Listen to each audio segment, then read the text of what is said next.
So on these examples, we're going to determine whether or not the two triangles are similar. And if the answer is yes, we're actually going to complete the similarity statement as I talked about in the first video. We have three options for each of these. We have angle, angle, side, side, side, or side, angle, side. There's going to be many examples where you can't use two of the three. So it's easier for you to determine which ones you can't use first, and then kind of try and use the one that can be used still. So in this example here, number 1, they give you two triangles. Two side lengths are marked in each. Couple of things. Side, side, side cannot work here because we don't have a third side in each one. So you can kind of cancel that out right away. Second, angle, angle will not work here. We in fact only have one bit of information about angles here, and that ends up being these two. They're vertical. But that's only one pair. You need two pairs here, and two pairs are not marked. So you can't use angle, angle. You can't use these two, which means we're going to try and use side, angle, side. Because in this case, we do have two sides include an angle, two sides include an angle in between. So, number 1, first check, angle. Is the angle set congruent? It ends up yes, because these are what's called vertical angles. And they are always congruent. So right away we know that for sure.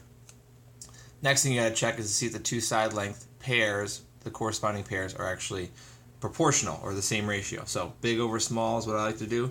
49 over 14 and 28 over 8. Common factor of 7, so it's going to be 7 over 2 when you divide it. Here we have a common factor of 4, it looks like. So 7 over 2. And it turns out they're both the exact same. And because they are proportional, the side lengths are, and the angles are congruent, that means that by side, angle, side,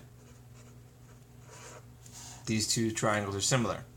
So when it says, if yes, state the conjecture, did that, complete the similarity statement, you're going to write the corresponding letters for V, U, and T in that order. So V is right here. V is going to correspond to itself. Okay, so I'm neglected to write a triangle symbol here. Triangle V, and then U, move back here, U, same movement here, L, and then T corresponds to M. So triangle VLM. So yes by side, angle, side, because of the angles being congruent and the two side relationships are proportional, and because of that they are similar. I wrote my statement based on the same order as it was given to me. Okay? Let's move on to another example. Let's go to number 3.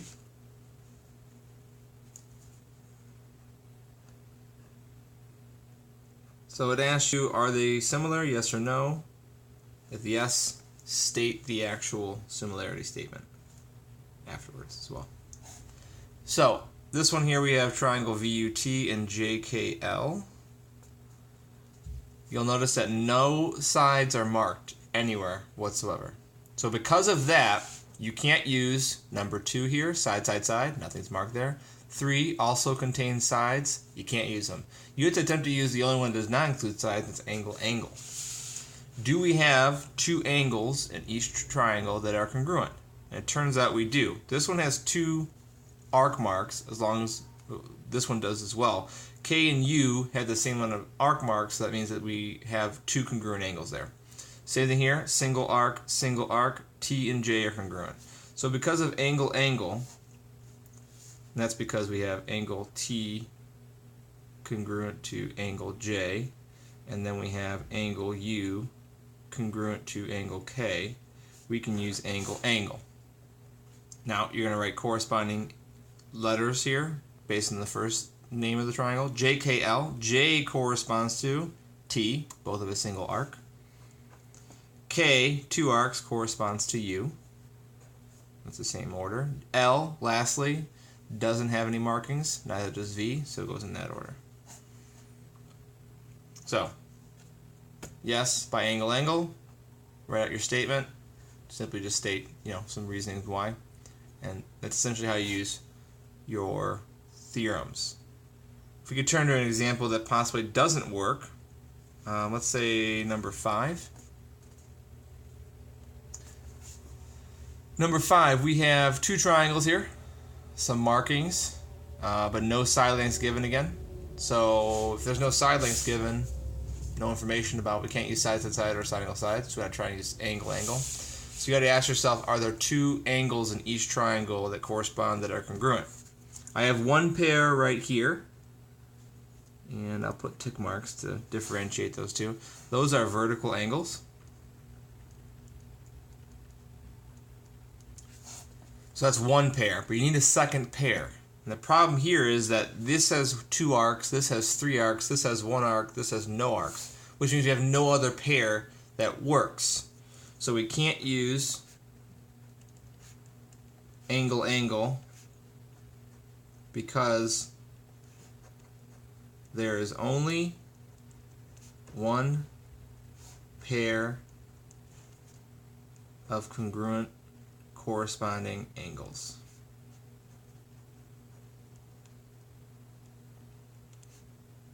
When you need 2.